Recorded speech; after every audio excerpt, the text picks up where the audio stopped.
এই প্রবাসী মাটিতে এই প্রবাসীর যদি জিজ্ঞাসা হয় তোমার কাছে সবচেয়ে প্রিয় জিনিস কোনটা,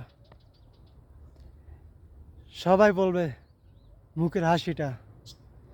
যদি কষ্টও থাকি তাও দেশের মানুষ যে জিগায় কি অবস্থা, তাও কইমো না আলহামদুলিল্লাহ ভালো আছি। যদি কষ্টও থাকি তাও বলবো ভালো আছি, মুখে একটা হাসি দিয়া।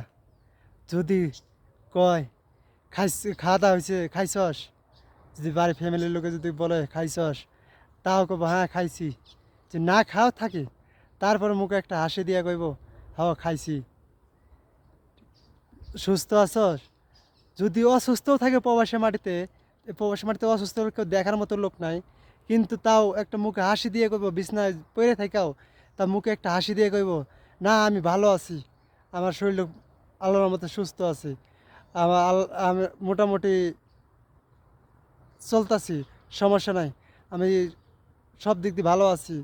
তো প্রবাসীদের এই একটা দোষ, মিথ্যা কথা আর মুখের একটা মিথ্যা একটা হাসি, এই হলো প্রবাস।